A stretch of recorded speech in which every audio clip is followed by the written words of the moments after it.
Hello and welcome to How Nations Were Born, the show where we journey through time to uncover the extraordinary histories that formed the world's nations. Today, our journey begins in a land of vibrant contrasts, of ancient civilizations, and of a resilience that has to find every chapter of its story. Today, we explore the question, how was Mexico born? Talking about Mexico means talking about a mosaic of cultures, a crucible where empires were fused, battles for identity were waged, and a spirit unique in the world was forged. To understand the nation it is today, we must travel back thousands of years, long before the current borders were ever drawn, to a time when this very land was the epicenter of innovation and civilization on the continent. Chapter 1. The Cradle of Civilizations, Pre-Hispanic Mexico.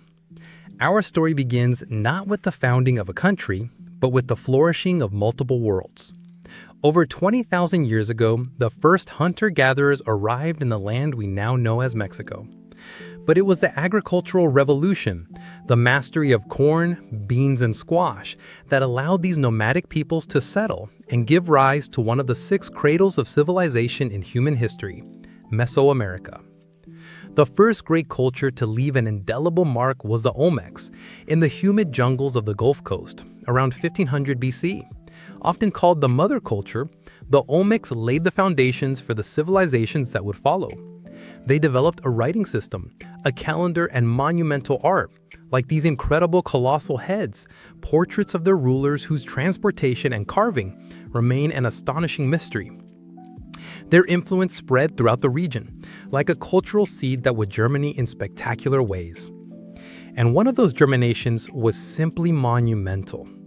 In the Central Highlands, near modern-day Mexico City, a metropolis arose that would rival any city of the ancient world, Teotihuacan.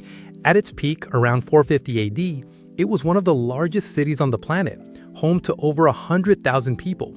Its Avenue of the Dead, flanked by the imposing pyramids of the sun and the moon, was the axis of a commercial and cultural empire whose influence reached the heart of the Mayan world. Even today, we don't know for certain who built it or why it was abandoned, but its legacy as a city where men become gods endured for centuries. Meanwhile, in the southern jungles and the Yucatan Peninsula, the Mayan civilization reached unprecedented heights of intellectual sophistication. They were not a unified empire, but a network of city-states that competed and traded amongst themselves. The Mayas developed the most advanced writing system on the continent, created calendars of astonishing precision based on astronomical observation, and pioneered the use of the concept of zero.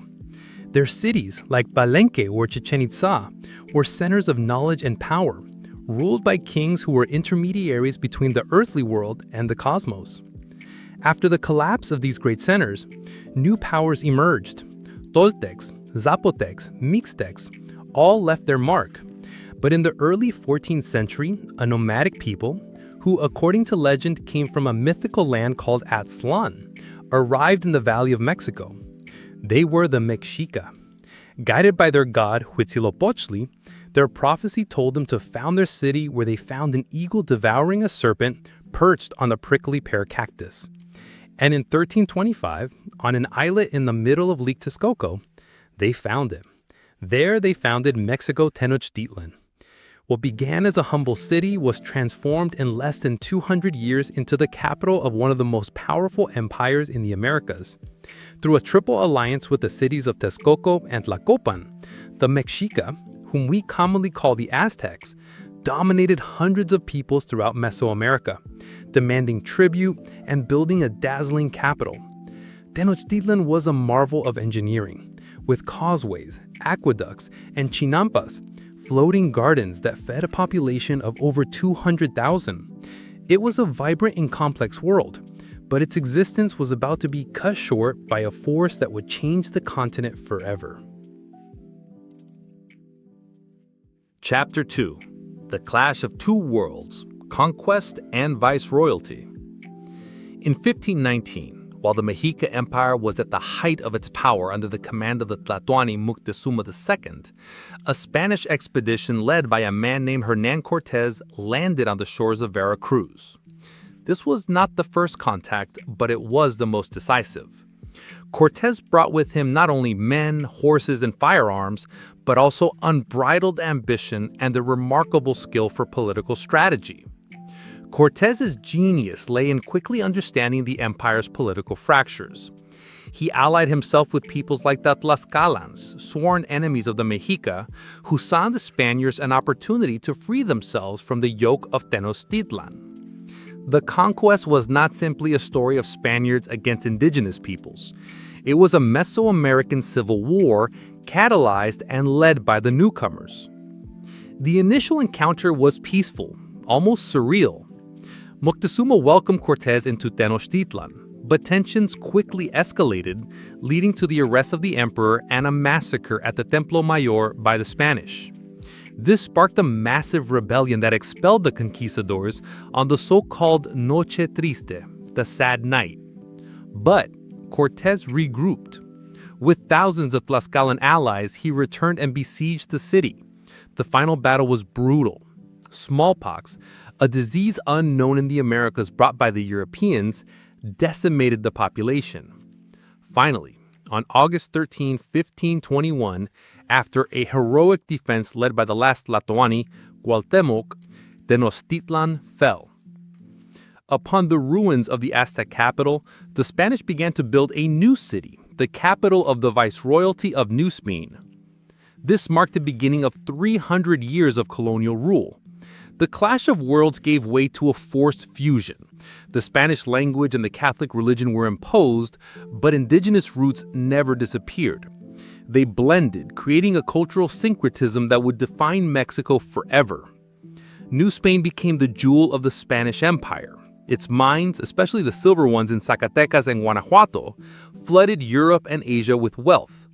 A rigid social caste system was established, with peninsular Spaniards at the top, followed by criollos, people of Spanish descent born in the Americas, mestizos, people of mixed heritage, indigenous peoples, and African slaves.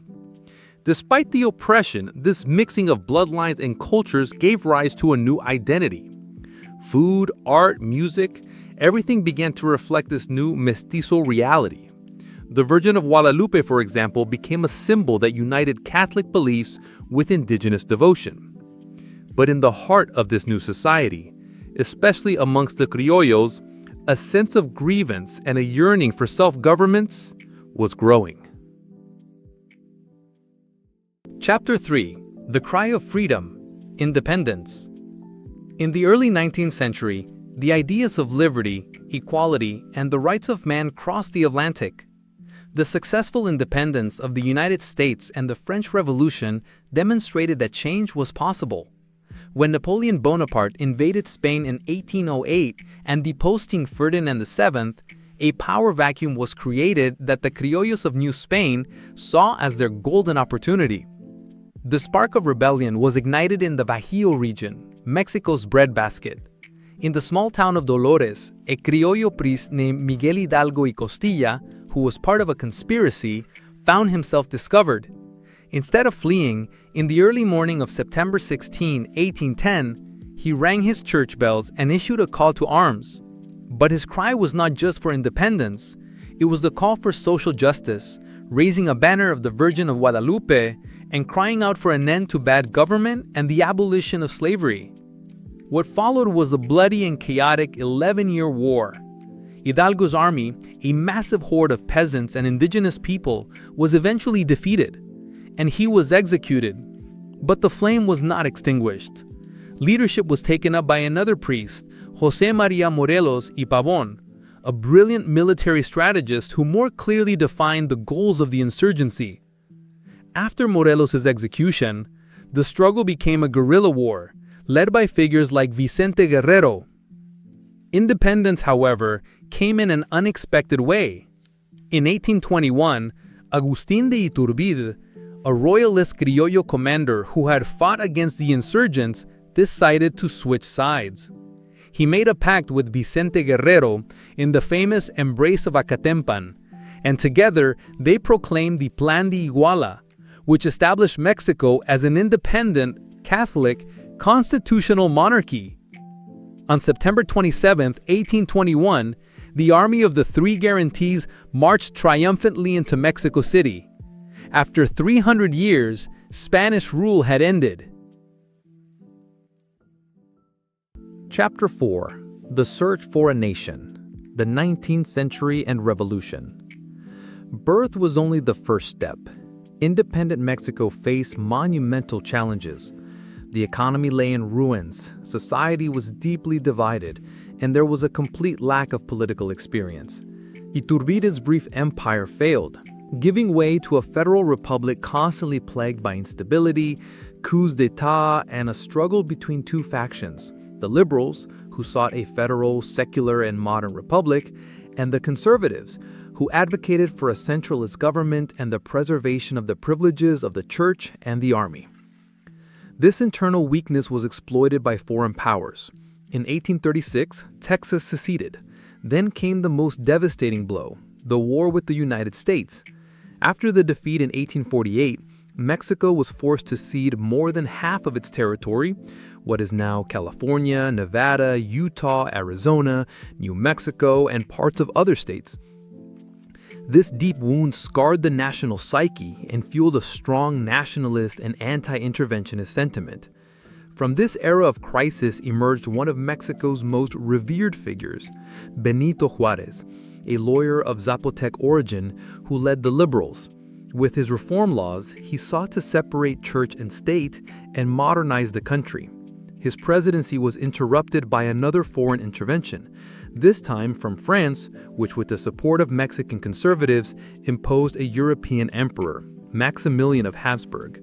But the Republic resisted. After an arduous struggle, the French were expelled and Maximilian was executed. Juárez's victory reaffirmed Mexico's sovereignty.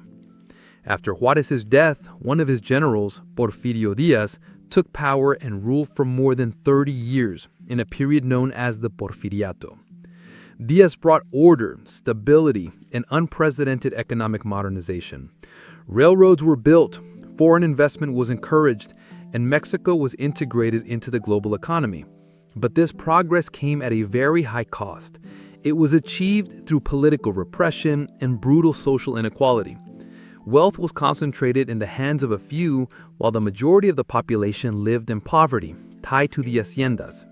The motto of the Porfiriato was order and progress, but for many, it was little politics and much administration.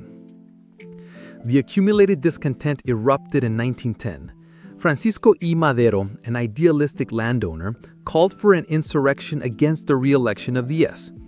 What began as a political revolt transformed into the first great social revolution of the 20th century. It was a complex and multifaceted conflict, with leaders like Emiliano Zapata in the south fighting for the return of land to the peasants, and Pancho Villa in the north leading an army of ranchers and miners. The Mexican Revolution was a decade of civil war that cost over 1 million lives and changed the country forever. From this chaos emerged a new social pact, the Constitution of 1917, an incredibly progressive document for its time. It guaranteed secular and free education, labor rights, and fundamentally established that the land and subsoil resources were the property of the nation. This constitution laid the foundations for Mexico of the 20th century. Chapter 5. The Construction of Modern Mexico. The Mexico that emerged from the revolution dedicated itself to building a new national identity, one that was proudly mestizo and indigenous. Art, especially muralism, became a tool to educate the people about their own history.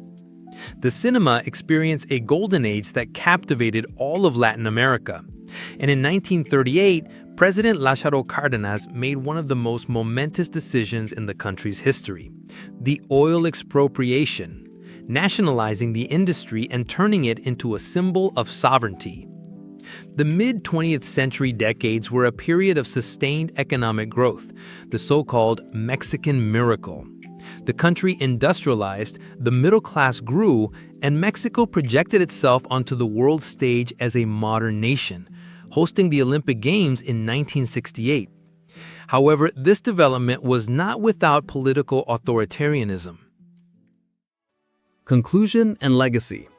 And so we arrive at the present day. The history of Mexico, like that of many nations, is filled with complexities and ongoing challenges. Today, Mexico faces significant hurdles regarding security and inequality. However, out of deep respect for the nation and its people, we have chosen not to focus on these issues in detail. Instead, we will focus on the country's developed side and its immense legacy to put the entire history we've recounted into perspective. Let's consider the journey, how we went from the mysterious Olmec heads and divine cities like Teotihuacan to one of the largest economies in the world. How from the often painful fusion of pre-Hispanic and European worlds, a culture of unique vitality was born. Its cuisine, recognized by UNESCO as an intangible cultural heritage of humanity. Its music, ranging from mariachi to norteño bands. Its traditions, like the Dia de Muertos, which celebrate life through remembrance, and its people, who have proven time and again an incredible capacity for resilience and creativity. That eagle devouring the serpent is not just an emblem on a flag. It is the symbol of a nation that was founded in an unlikely place, that survived conquests, invasions, and revolutions, and that today shares its incomparable cultural wealth with the entire planet. That is the story of how Mexico was made. Thank you for joining us on this first journey. What did you think of Mexico's incredible story? And what country would you like us to explore in our next episode? Leave your suggestion in the comments. Don't forget to subscribe, hit like, and ring the notification bell so you don't miss any of our stories. Until next time on How Countries Were Made.